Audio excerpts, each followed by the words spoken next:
Hello दोस्तों, स्वागत है आपका आपके अपने YouTube channel chemistry with Teju sir पर। तो दोस्तों 11th क्लास की केमिस्ट्री लेसन नंबर फर्स्ट चल रहा है। लेसन का नाम है रसायन विज्ञान की मूल अवधारणाएं। ठीक है, एपिसोड नंबर है 12 और आज का जो हमारा टॉपिक है वो है परमाणु द्रव्यमान। क्या टॉपिक का नाम है? परमाणु द्रव्यमान। ठीक है, चलिए इसकी वो सेटिंग वगैरह चेक कर लेना, वो तो कल वाला तो नहीं होगा ना। ठीक है, देखो परमाणु द्रव्यमान टॉपिक अपना कौन सा है? परमाणु द्रव्यमान। बच्चों देखो, जब भी अपने द्रव्यमान की बात करते हैं, द्रव्यमान का मतलब है कि हम किसी पदार्थ को तोल रहे हैं, है ना। किसी के साथ जो है किसी पदार्थ को क्या कर रहे हैं? तोल रहे हैं। अगर आपको मान लो किसी चीज को तोलना हो, इस तरीके से मान लो एक आपके पास कोई तुला है, यूं तुला है, ठीक है, ऐसे तुला है। अब आपको किसी पदार्थ को तोलना है।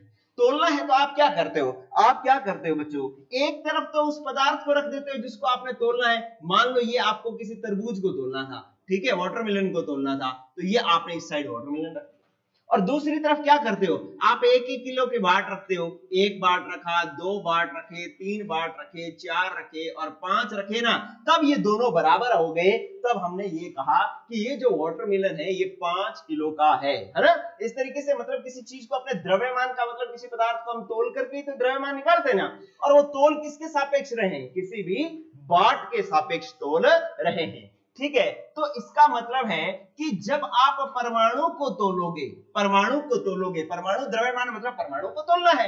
अब परमाणु को तोलना है तो आपको किसी ना किसी बाट की जरूरत पड़ेगी। और बाट का द्रव्यमान कितना होना चाहिए? इकाई होना चाहिए। ऐसा नहीं है कि मान लो ये 5 किलो का तरबूज है, आपको इधर तोलना था, तो मान लो आपके पास 2-2 किलो के बाट होते तो आप इसको तोल पाते? नहीं तोल पाते, है ना। क्योंकि आप 3 बाट रखते तो वो 6 किलो हो गए, 4 रखते तो 4 किलो हो जाते, लेकिन ये तो 5 किलो का है। ठीक है, तो इसलिए जो बाट रखते हो वो एक बाट का एक द्रव्यमान होना चाहिए, इकाई द्रव्यमान होना चाहिए। ठीक है, तो इसी प्रकार से बच्चों, इसी प्रकार से परमाणु द्रव्यमान को भी तोलने के लिए जो बाट काम में लिए गए, यहां पर जो बाट काम में लिए गए वो बाट कौन से थे? वो थे बच्चों हाइड्रोजन परमाणु। क्या था?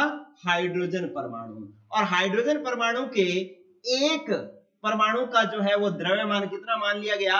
एक परमाणु का द्रव्यमान जो है, परमाणु का द्रव्यमान हमने इकाई मान लिया। द्रव्यमान क्या मान लिया? इकाई। और हम क्या करने लगे? इस हाइड्रोजन परमाणु के सापेक्ष जो है किसी दूसरे परमाणु को तोलने लग गए। ठीक है, और उससे तोल करके जो द्रव्यमान आता था उसको हम कह देते थे कि ये उसका क्या है? परमाणु द्रव्यमान है। देखो किस प्रकार से तुलना करते थे हम हाइड्रोजन परमाणु से, कि हमने क्या किया कि मान लो ये तो हाइड्रोजन परमाणु है, अब इधर कोई भी परमाणु रख दो, मान लो ऑक्सीजन ही रख दिया, ऑक्सीजन ही रख दिया, तो अब इसको बराबर करने के लिए ना हाइड्रोजन परमाणु के इधर मेरे को 16 हाइड्रोजन परमाणु रखने पड़े। ठीक है, तो इसका मतलब ये जो ऑक्सीजन है, ये जो ऑक्सीजन है वो हाइड्रोजन के एक परमाणु की तुलना में 16 गुना भारी है। कितने गुना भारी है? 16 गुना भारी है। तो इसका मतलब है कि ऑक्सीजन का जो परमाणु द्रव्यमान हो जाएगा वो कितना हो जाएगा? 16 हो जाएगा। ठीक है, तो इस तरीके से आपके पास जो परिभाषा आएगी, परमाणु द्रव्यमान की परिभाषा आएगी, वो क्या आएगी कि परमाणु द्रव्यमान एक संख्या है जो ये बताती है कि किसी तत्व का एक परमाणु हाइड्रोजन तत्व के एक परमाणु से कितने गुना भारी है, कितने गुना भारी है, तो वह उसका क्या कहलाता है? परमाणु द्रव्यमान कहलाता है। वह संख्या परमाणु द्रव्यमान कहलाती है। सपोज करो कि मुझे तोलना था, ठीक है, अब मेरा द्रव्यमान ज्यादा था तो मेरे सामने छोटे बच्चे जो है 2 रख दिए, दूसरे तुला के सामने 2 रखे तो हम बराबर हो गए। इसका मतलब एक बच्चे की तुलना में मैं 2 गुना भारी हूं, एक बच्चे की तुलना में 2 गुना भारी हूं। ठीक है, तो ये मेरा क्या हो गया? परमाणु द्रव्यमान हो गया। अरे यही तो हमने क्या किया, छोटा तत्व कौन सा था? हाइड्रोजन। हाइड्रोजन की तुलना में ये परमाणु जो बड़ा परमाणु था वो 16 गुना भारी था, तो इस तत्व का परमाणु द्रव्यमान जो है वो 16 होगा। ठीक है, तो अब मैं परिभाषा लिखता हूं, आपको बात कुछ समझ में आ जाएगी। मैं क्या कहता हूं?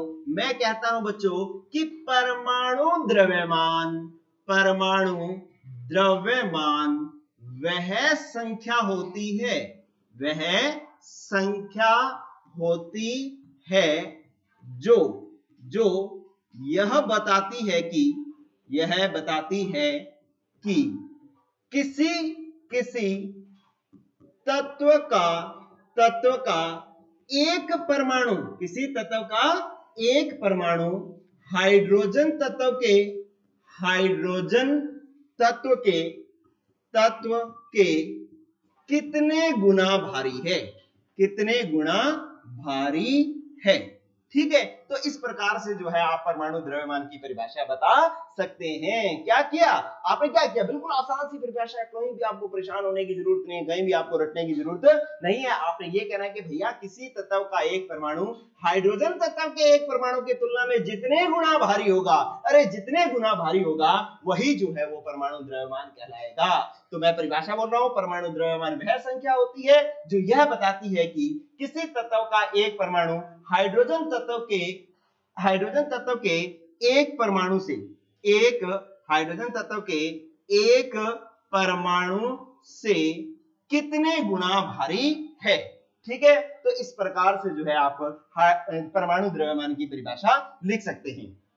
चलिए, अगर आपको परमाणु द्रव्यमान की ये वाली परिभाषा आ गई तो इससे क्या बनाएंगे आप, सूत्र बनाएंगे। कैसे सूत्र बनाएंगे, देखो मैं यूं सूत्र लिख रहा हूं, क्या लिख रहा हूं बच्चों, मैं लिख रहा हूं परमाणु द्रव्यमान, परमाणु द्रव्यमान। अब बराबर क्या होता है, बराबर क्या होता है चेक करें। यहां पर मैंने एक बीच में लाइन लगाई और क्या लिखा कि किसी तत्व के एक परमाणु का द्रव्यमान, किसी तत्व के एक परमाणु का भार कह लो और नीचे कह दो हाइड्रोजन परमाणु, हाइड्रोजन तत्व के एक परमाणु का भार। ठीक है, तो इस तत्व का अगर परमाणु द्रव्यमान निकालना है ना, तो आप क्या करो कि उसके एक परमाणु के भार में हाइड्रोजन के एक परमाणु का भार का भाग दे दोगे तो आपके पास परमाणु द्रव्यमान आ जाएगा। जैसे मान लो ऑक्सीजन के एक परमाणु का भार है 16 और हाइड्रोजन का परमाणु द्रव्यमान हमने मान रखा है 1, तो 16 में 1 का भाग दोगे तो कितना आ जाएगा 16, तो इसका मतलब ऑक्सीजन का परमाणु द्रव्यमान कितना है 16 है। ठीक है, तो इसका मतलब है ये बिल्कुल आसान सा है। चलिए, अब क्या हुआ बच्चों, जो परमाणु द्रव्यमान ज्ञात करने के लिए ना बाद में हाइड्रोजन की बजाय और तत्व भी काम में लिए गए। इसका क्या मतलब है, हाइड्रोजन के अलावा और तत्व किसको लिया गया, हाइड्रोजन के अलावा हम ऑक्सीजन तत्व को ले सकते हैं। किसको ले सकते हैं, ऑक्सीजन तत्व को ले सकते हैं तोलने के लिए। जो बाट के रूप में काम कर रहे हैं ना, जो जिसको बाट के रूप में काम में ले रहे हैं, वो पहले तो हमने हाइड्रोजन लिया, अब हम क्या कर सकते हैं कि हाइड्रोजन के अलावा ऑक्सीजन को भी ले सकते हैं। अब ऑक्सीजन को किस प्रकार से लेते हैं और क्या रिजल्ट आता है देखें। ऑक्सीजन अगर हमें लेना है, ऑक्सीजन हमें लेना है और दूसरा फॉर्मूला बनाना है, ये तो हमारे पास एक फॉर्मूला हो गया। चलिए, अब अपने इसका फॉर्मूला बनाते हैं ऑक्सीजन के आधार पर। क्या बनाते हैं, ऑक्सीजन परमाणु के आधार पर।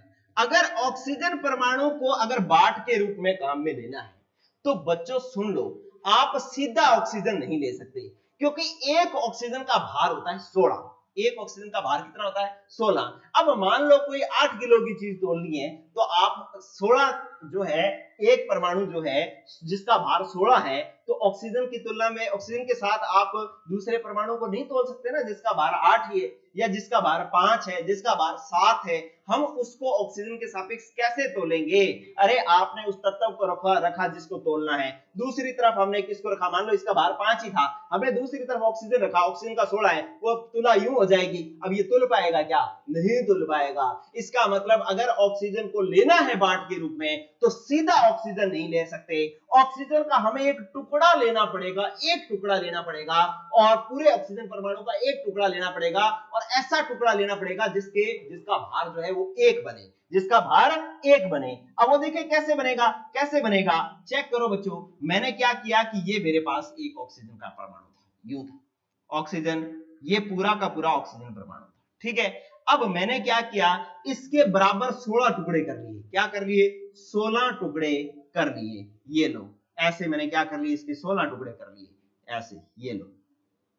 आप यूं मान लो कि ये सारे बराबर टुकड़े हैं, बराबर टुकड़े हैं, इसके एक ऑक्सीजन था, ये पूरा का पूरा क्या था, ऑक्सीजन था, ऑक्सीजन का एक परमाणु था, और मैंने इसके 16 टुकड़े कर लिए। अब 16 टुकड़े कर लिए तो आप बताओगे एक टुकड़े का भार कितना आया। ये लो, ये जो टुकड़ा था वो एक टुकड़ा था, इस एक टुकड़े का भार कितना आया। अरे 16, इस पूरे का भार कितना था 16, पूरे का भार कितना था 16। अगर मैंने इसके 16 बराबर टुकड़े कर दिए तो एक टुकड़े का भार 1 आया ना, एक टुकड़े का भार कितना आया 1। तो इसका मतलब है ये है कितना, ये है ऑक्सीजन 16 का 1/16वां भाग है। बोलिए क्या ये बात आपको समझ में आ गई कि ये ऑक्सीजन 16 का 1/16वां भाग है ना। एक टुकड़ा पूरे ऑक्सीजन का 1/16वां भाग है और इसका द्रव्यमान जो है वो कितना है, इसका द्रव्यमान जो है वो कितना है, इसका द्रव्यमान है इकाई। तो इसका मतलब है कि आप अगर ऑक्सीजन से किसी चीज को तोलना चाहते हो तो पूरा ऑक्सीजन काम में नहीं ले सकते, ऑक्सीजन का एक टुकड़ा लोगे और कितना टुकड़ा लोगे 1/16वां टुकड़ा लोगे, बराबर 16 टुकड़े करोगे तो एक टुकड़े का द्रव्यमान इकाई आ जाएगा। तो इसका मतलब है अगर अब आप किसी तत्व को तोलना चाहते हो तो ऑक्सीजन 16 के 1/16वें भाग को काम में लोगे। यस और नो बोलो। इतनी बात अगर समझ में आ गई, इतनी बात अगर समझ में आ गई तो फिर अपने चलते हैं, इसका एक मैं अलग फॉर्मूला लिखता हूं एक और। देखें अब आपको ऑक्सीजन के सापेक्ष तोलना है तो अब आप क्या करोगे, अब आप इस तरीके से तुला लोगे, इस तरीके से ऐसे तुला लोगे।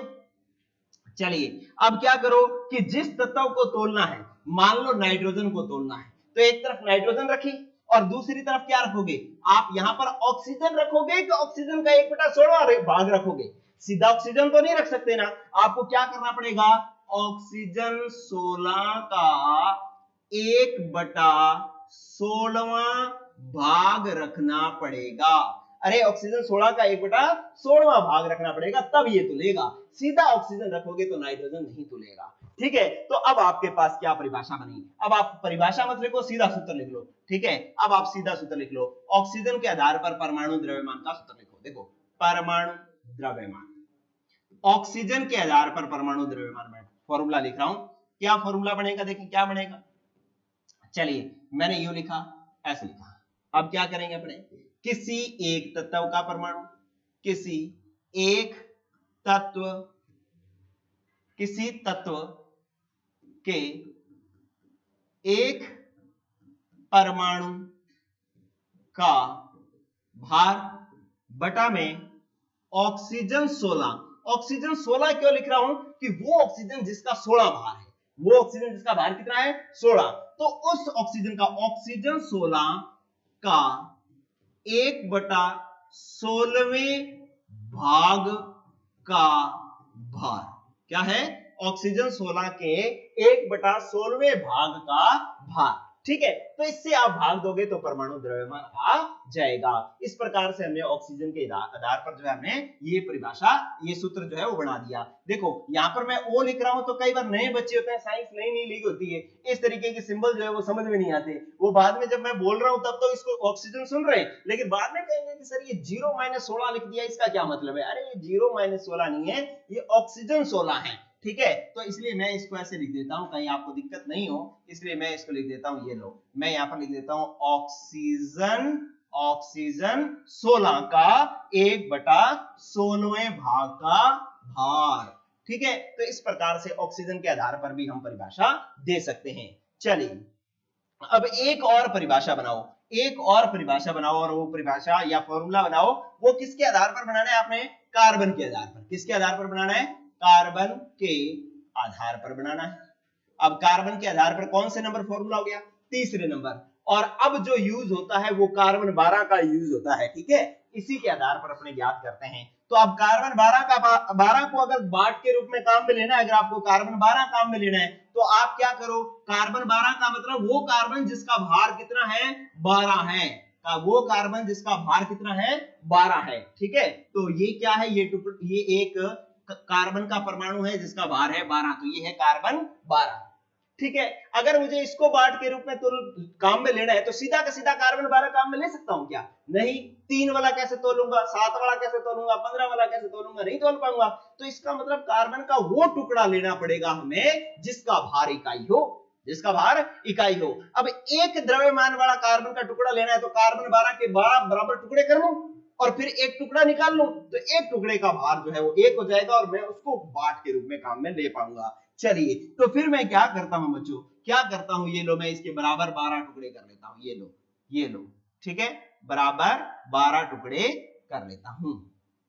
चलिए ये अब 12 टुकड़े हो गए, ठीक है, बराबर है, मानना है ये कि ये कैसे हैं, ये बराबर हैं, ठीक है। अब इसके एक टुकड़े को मैंने ले लिया, एक टुकड़े को मैंने ये ले लिया, इसको हटा लो, इसको अलग कर लो, ठीक है। ये बराबर टुकड़े थे, एक टुकड़े को मैंने अलग कर लिया। जो एक टुकड़ा मैंने अलग किया है वो क्या है, कार्बन 12 का 1/12वां भाग है।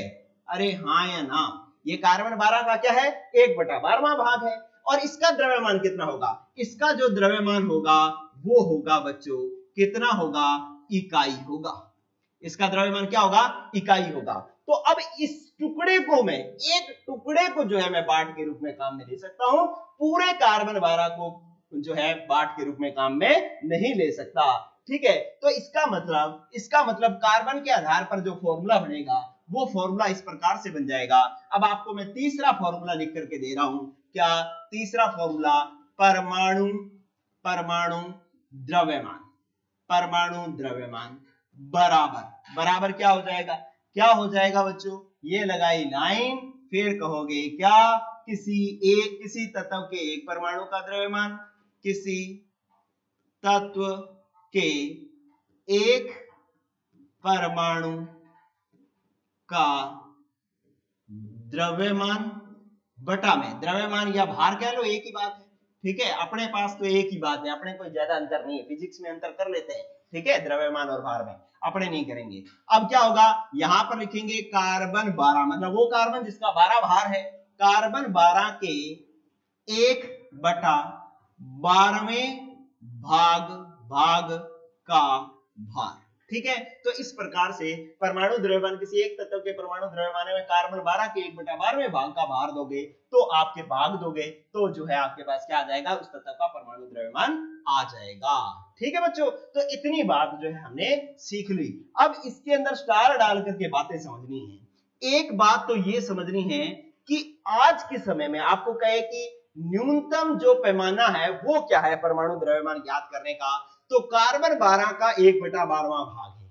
अब जो है वो जो तोला जाता, हाइड्रोजन को दिया यूज किया था कभी हमने, बाद में अब छोड़ दिया, ऑक्सीजन को भी कभी यूज किया था, अब हमने छोड़ दिया। अब हम किसका सहारा लेते हैं, हम कार्बन 12 के 1/12वें भाग का सहारा लेते हैं। अगर पेपर में आपसे कोई प्रश्न पूछे कि आधुनिक पैमाना क्या है, तो आपको कार्बन 12, कार्बन 13, कार्बन 14, ऑक्सीजन 16, ऐसे कई ऑप्शन दे दे, तो आपको समझना है कि कार्बन 12 है। आजकल पैमाना क्या है, कार्बन 12 है, ठीक है। तो आधुनिक पैमाना जो है, आधुनिक पैमाना जो है वो क्या है, वो कार्बन 12 का 1/12वां भाग है। एक तो ये बात आपने जाननी है। दूसरी बात जाननी है कि ये किसी के सापेक्ष तुलना की जा रही है ना, मान लो किसी परमाणु को तोलना है तो कार्बन 12 के 1/12वें भाग के सापेक्ष देखना है, इसकी तुलना में देखना है। तो ये कैसी राशि है, परमाणु द्रव्यमान, एक परमाणु द्रव्यमान एक सापेक्ष राशि है। कैसी राशि है, सापेक्ष राशि है, ठीक है। मतलब ये देखते हैं हम कि कार्बन 12 के 1/12वें भाग की तुलना में कितना है, जब तुलना की जाती है ना तो क्या होता है, वो एक सापेक्ष राशि होती है। तो इसका मतलब है ये एक सापेक्ष राशि है। फिर आप चेक करो बच्चों, फिर आप चेक करो, इसकी कोई इकाई नहीं होती, यूनिट नहीं होती, मात्रक नहीं होता। कैसे कि ऊपर भी भार नीचे भी भार, मात्रक से मात्रक की जो है, जो भी मान लो ऊपर ग्राम नीचे ग्राम, ग्राम से ग्राम कट जाएगा, ठीक है। तो इसका मतलब है ये मात्रकहीन राशि है, मात्रकहीन राशि होती है। लेकिन क्या है बच्चों, लेकिन अब ये स्टार डाले ना, कहीं आपने अब मात्रकहीन मान लिया, अब मैंने मात्रकहीन का मतलब है जिसका मात्रक नहीं होता, आप मात्रकहीन वर्ड से जो है आप घबरा जाओगे, इसलिए ऐसे लिख लो कि इसका मात्रक जो है वो नहीं होता, मात्रक नहीं होता, ठीक है। सापेक्ष राशि का मात्रक नहीं होता, तुलना की गई राशि का मात्रक नहीं होता। लेकिन इसका मात्रक जो है वो माना गया है, वो क्या माना गया है, इसका मात्रक, इसका मात्रक मतलब परमाणु द्रव्यमान का मात्रक, परमाणु द्रव्यमान का मात्रक जो है वो, इधर देखो AMU माना गया है। अरे सूत्र से तो नहीं आता, लेकिन क्या किया गया है, माना गया है। ठीक है, और इस AMU को, इसको एटॉमिक मास यूनिट कहते हैं। AMU का फुल फॉर्म क्या है, फुल फॉर्म है atomic mass, atomic mass unit जो है इसका नाम है। ठीक है, फुल फॉर्म है एटॉमिक मास यूनिट। चलिए, अब इसको एटॉमिक मास यूनिट को क्या करते हैं बच्चों, क्या करते हैं, इसको अकेले U से रिप्रेजेंट करते हैं। किससे, U से भी प्रदर्शित किया जाता है आजकल। ठीक है, और इसकी इकाई AMU कह दो या U कह दो, एक ही बात है। AMU का पूरा नाम एटॉमिक मास यूनिट है और U का पूरा नाम यूनिफाइड मास है। इसको अपने हिंदी में कहते हैं एकीकृत द्रव्यमान है, एकीकृत द्रव्यमान है। ठीक है, तो इसकी इकाई जो है वो सूत्र से तो नहीं आ रही थी, लेकिन किससे क्या की गई बच्चों, AMU इसकी इकाई मानी गई है। ठीक है, इसकी इकाई जो है वो कितनी मानी गई है, AMU मानी गई है। ठीक है, और AMU को जो है ये मैं AMU बराबर U भी हो सकता है, और U का फुल फॉर्म जो है यूनिफाइड मास या एकीकृत द्रव्यमान है। ठीक है, तो अब मान लो मेरे पास कार्बन का द्रव्यमान, कार्बन का परमाणु द्रव्यमान क्या लिखूंगा मैं, या तो मैं इसको सिर्फ 12 लिख दूंगा तब भी बात वही है, अगर मैं इसको 12 AMU लिख दूंगा तब भी बात वही है, और अगर मैं इसको 12 U लिख दूंगा तब भी यही बात है।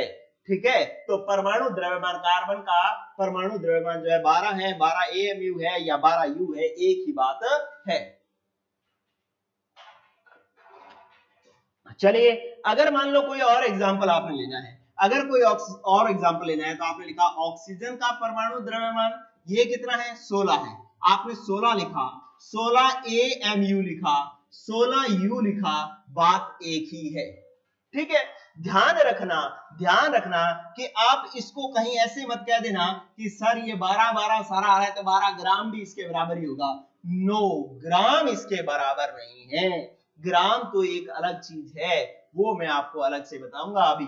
ठीक है, तो ये इसके बराबर नहीं है, ध्यान रखना। मैंने काट दिया, अगर मैंने यहां पर लिख दूं मैं 16 ग्राम लिख दिया तो ये गलत हो जाएगा, ये गलत हो जाएगा, ये नहीं होगा इसके बराबर। ठीक है, तो ये तीनों बराबर हो सकते हैं, लेकिन वो बराबर ग्राम में बराबर नहीं होगा, ये ग्राम में अलग से निकालना पड़ता है। इसलिए जो है ये बात आप विशेष रूप से ध्यान रखना। चलिए, क्यों नहीं बराबर होता, इसलिए बराबर नहीं होता क्योंकि AMU और ग्राम जो है वो अलग अलग राशियां हैं।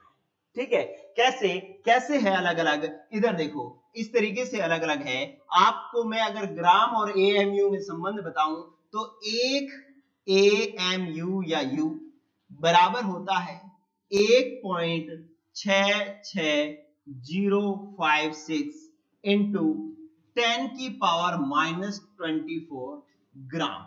ये लो, ये जो है ना, ये AMU और ग्राम में संबंध ये वाला है। AMU और ग्राम में संबंध क्या है, ये वाला है। एक AMU बराबर 1.66056 इंटू 10 की पावर -24 ग्राम है। इसका मतलब अगर कार्बन का द्रव्यमान तुम्हें ग्राम में निकालना है ना, एक कार्बन का द्रव्यमान, तो तुम क्या करोगे, 12 को एक AMU इतने ग्राम के बराबर है, 2 कितने के बराबर होगा, 2 इंटू इतने ग्राम करोगे, 3 AMU कितने के बराबर होगा, 3 इंटू ये करोगे। लेकिन 12 AMU देखना है तो आप क्या करोगे, 12 इंटू 1.66056 इंटू 10 की पावर 24 करोगे, तब इसका ग्राम में द्रव्यमान आएगा। इसलिए यहां पर ये जो ग्राम लिख रहे हो आप, ये गलत है। अगर आप चाहते हो कि 12 AMU को आप ग्राम में बदलना चाहते हो तो 12 को आपको 1.66056 इंटू 10 की पावर -24 से जो है वो गुना करना पड़ेगा। बोलिए बच्चों, इतनी बात समझ में आ गई तो हम आगे चलते हैं। ठीक है, ये बात आपको ध्यान रखनी है। चलिए आगे चलते हैं अपने। देखो, तो इसका मतलब है कि जो हमने जितने भी भार निकाले हैं वो AMU में निकाले हैं, अभी तक हमने ग्राम में नहीं निकाले। तो ग्राम परमाणु द्रव्यमान किसको कहते हैं। ठीक है, आपकी अगली हेडिंग आ गई है बच्चों, अगली हेडिंग आ गई है क्या, ग्राम परमाणु द्रव्यमान। ठीक है, ग्राम परमाणु द्रव्यमान, या इसको हम क्या कहते हैं, gram. Atomic atomic mass, gram atomic mass कहते हैं। ठीक है, तो ग्राम परमाणु द्रव्यमान या ग्राम एटॉमिक मास कहते हैं। चलिए देखो क्या होता है कि अगर बहुत आसान सा है, देखो मैं पहले उदाहरण समझा देता हूं फिर आप बात समझ जाएंगे। उदाहरण लिखता हूं मैं, देखो उदाहरण, क्या उदाहरण लिखा, देखें कार्बन का परमाणु द्रव्यमान कितना है, कार्बन का परमाणु द्रव्यमान कितना है, बार बार मैं बोल रहा हूं कितना है, 12 है, 12 लिख दो, 12 यू लिख दो, 12 एएमयू लिख दो, ये कार्बन का परमाणु द्रव्यमान है। लेकिन अगर मैं कहूं कि कार्बन का ग्राम परमाणु द्रव्यमान कितना है, अरे समझ में आ रही है क्या बात, ग्राम परमाणु द्रव्यमान कितना है, तो जो कार्बन का परमाणु द्रव्यमान होता है ना उसी को ग्राम में लिख दो, 12 ग्राम, तो ये इसका ग्राम परमाणु द्रव्यमान हो गया। अरे आसान है ना, बिल्कुल, क्या बिल्कुल आसान है। अगर कार्बन का परमाणु द्रव्यमान पूछा जाए तो 12 लिख दो, 12 यू लिख दो, 12 एएमयू लिख दो। लेकिन अगर आपसे पूछा जाए परमाणु कार्बन का ग्राम परमाणु द्रव्यमान कितना, तो इस 12 के आगे ग्राम इकाई लगा दोगे। ये जीएम का मतलब क्या है, इसका मतलब है ग्राम, अगर इसके आगे ग्राम इकाई लगा दोगे तो ये ग्राम परमाणु द्रव्यमान कहलाएगा। ठीक है, ये तो एग्जांपल नंबर हो गया 1। चलिए और एग्जांपल देख लेते हैं। अगर मैं कहूं कि नाइट्रोजन का परमाणु द्रव्यमान कितना, परमाणु द्रव्यमान कितना, कितना होता है, नाइट्रोजन का परमाणु द्रव्यमान होता है 14। लेकिन अगर मैं कहूं कि नाइट्रोजन का ग्राम परमाणु द्रव्यमान कितना है, ग्राम परमाणु द्रव्यमान कितना है, अब बोलेंगे बच्चों कितना होगा, ग्राम परमाणु द्रव्यमान होगा, 14 के आगे क्या लगा दो, ग्राम लगा दो, तो ये ग्राम परमाणु द्रव्यमान हो जाएगा। ठीक है, तो अब बिल्कुल आसान सी और नई परिभाषा सीख गए कि ग्राम परमाणु द्रव्यमान क्या होता है, कि यदि किसी परमाणु के द्रव्यमान को ग्रामों में व्यक्त कर लिया जाए तो वह उसका ग्राम परमाणु द्रव्यमान कहलाता है। ठीक है, तो आपके पास यहां पर परिभाषा बन जाएगी, क्या बन जाएगी, आप कहेंगे कि यदि किसी, व्हाइट पेन से लिखूं, देखो देखो, यदि किसी परमाणु के द्रव्यमान को, यदि किसी परमाणु के द्रव्यमान को ग्रामों में व्यक्त किया जाए, किसमें व्यक्त किया जाए, ग्रामों में व्यक्त किया जाए तो इसे ग्राम परमाणु द्रव्यमान कहते हैं, ग्राम परमाणु द्रव्यमान कहते हैं। ठीक है बच्चों, तो इस प्रकार से जो है आप ग्राम परमाणु द्रव्यमान की परिभाषा बना सकते हैं। अगर मैं कहूं ऑक्सीजन 16 तो ये परमाणु द्रव्यमान है, मैं कहूं ऑक्सीजन 16 ग्राम तो ये ग्राम परमाणु द्रव्यमान है। बिल्कुल आसान सी बात मैंने आपको सिखा दी। ठीक है बच्चों, चलिए अब आप चलते हैं नेक्स्ट पॉइंट पर, और नेक्स्ट पॉइंट का नाम है औसत परमाणु द्रव्यमान क्या होता है। देखो क्या होता है औसत परमाणु द्रव्यमान, जो है एक पॉइंट आप सीखते हैं अपने, फिर कल सीखेंगे आणविक द्रव्यमान। देखो क्या सीखना है, औसत परमाणु द्रव्यमान, औसत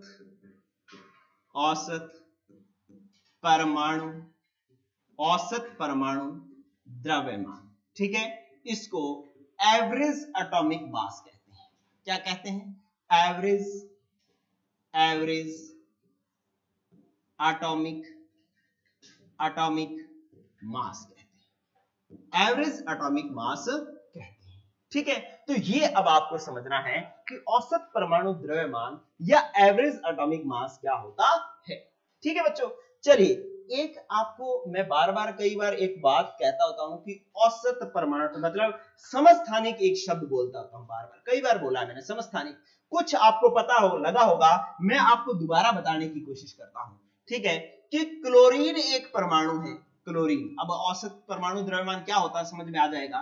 क्लोरीन एक परमाणु है, जो क्लोरीन है उसके क्लोरीन के जो समस्थानिक है ना बच्चों, जो इसके समस्थानिक हैं, समस्थानिक जो है वो देखो कौन कौन से हैं।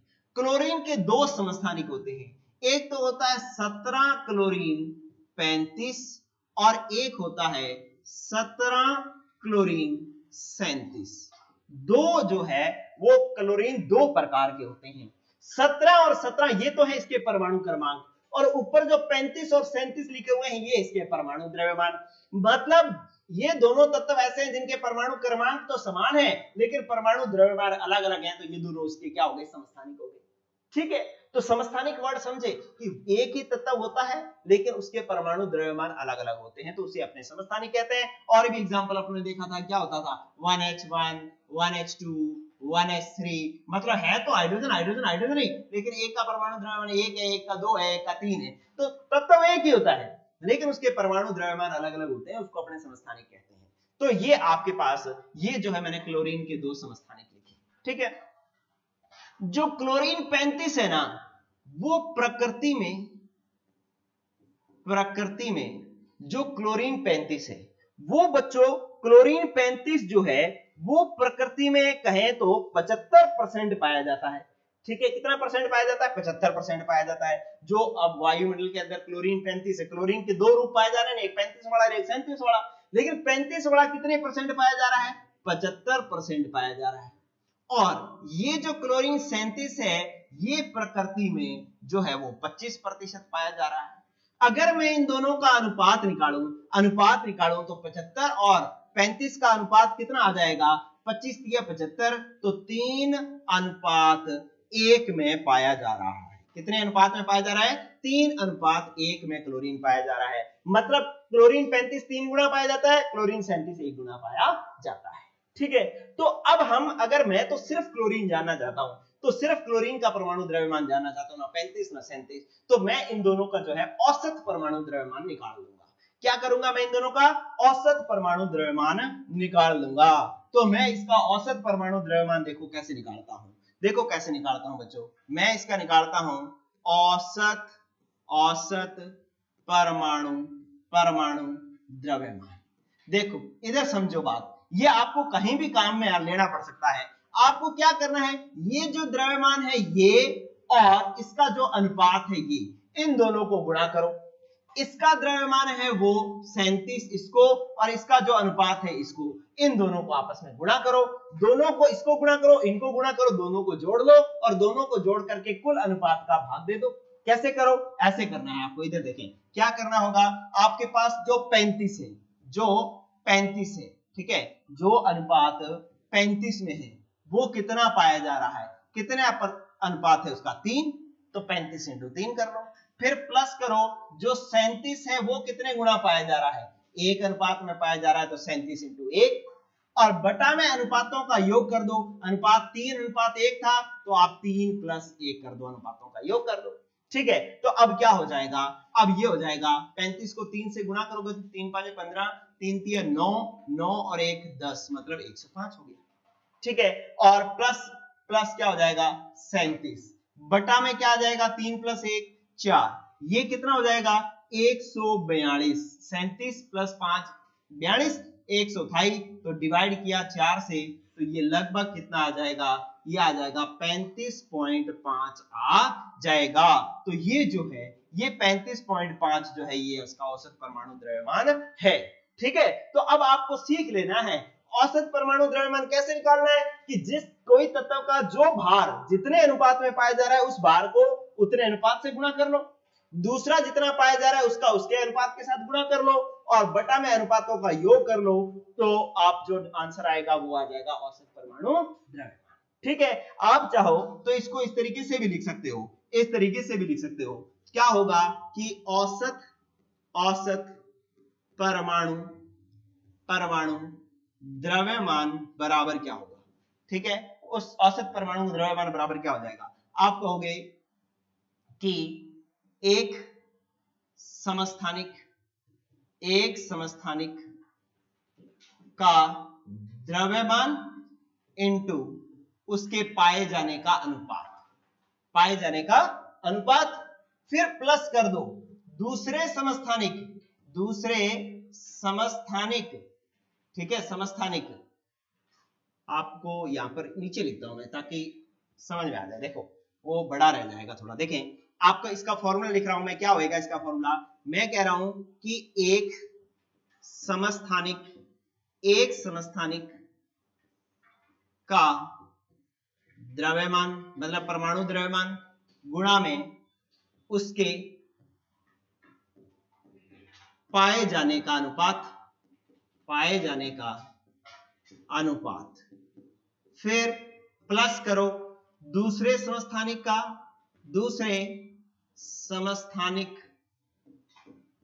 का द्रव्यमान इनटू इसके पाए जाने का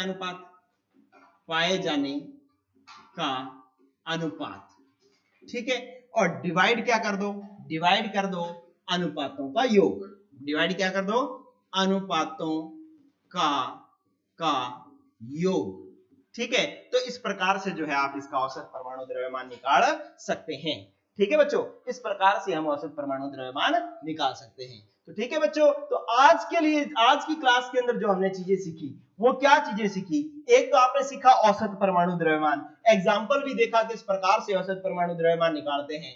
फिर आपने देखा ग्राम परमाणु द्रव्यमान किसको कहते हैं, जिसको ग्रामों में किसी परमाणु के द्रव्यमान को अगर ग्रामों में व्यक्त कर दिया जाए तो वो ग्राम परमाणु द्रव्यमान हो जाता है। फिर आपने क्या देखा कि ग्राम परमाणु द्रव्यमान का परमाणु द्रव्यमान की इकाई क्या होती है, AMU U, ठीक है। और AMU और ग्राम में क्या संबंध होता है आपस में, ये आपने सीखा, ठीक है। और फिर ये जो है पीछे आपने परमाणु द्रव्यमान को कार्बन के आधार पर क्या सूत्र बनाते हैं, ऑक्सीजन के आधार पर क्या बनाते हैं और हाइड्रोजन के आधार पर क्या बनाते हैं, ठीक है। और परमाणु द्रव्यमान की परिभाषा क्या है, ठीक है। तो इस तरीके से जो है आप इस मतलब अलग ये सारे टॉपिक आप सीख सकते हो। और आजकल जो है ना, आजकल एक और चीज मैं यहाँ पर लिख देता हूँ अलग पेन से, देखो आजकल जो है ना किसी की तुलना करने की जरूरत नहीं है, एक नई टेक्निक आएगी, ये नई तकनीक आ गई है परमाणु द्रव्यमान ज्ञात करने की, जिसको हम क्या कहते हैं, द्रव्यमान स्पेक्ट्रोमिति, द्रव्यमान स्पेक्ट्रोमिति कहते हैं, ठीक है।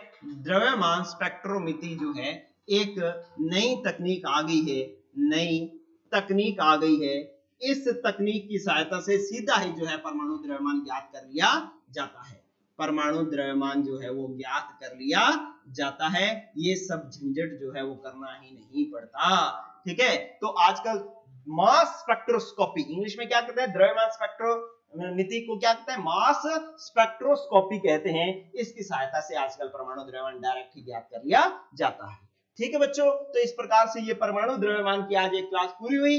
कल हम देखेंगे मंडे को, क्या देखेंगे, आणविक अणु द्रव्यमान, ठीक है, ग्राम अणु द्रव्यमान, औसत अणु द्रव्यमान, सूत्र द्रव्यमान, इस तरीके से अपने जो है कल कई जो है वो टॉपिक सीखेंगे नेक्स्ट क्लास के अंदर। आज के लिए इतना ही, और नोट्स चाहिए तो आप क्या करेंगे, वीडियो के नीचे लिंक आप मैसेज करेंगे अपना नाम, आप कहां से हो, ठीक है, क्लास लिंक मैसेज करोगे तो जो है मैं आपको एक व्हाट्सएप ग्रुप का लिंक भेज दूंगा, उस पे आप ज्वाइन करके जो है डेली की नोट्स भी ले सकते हो, ठीक है दोस्तों। आज के लिए इतना ही, गुड लक, गुड बाय।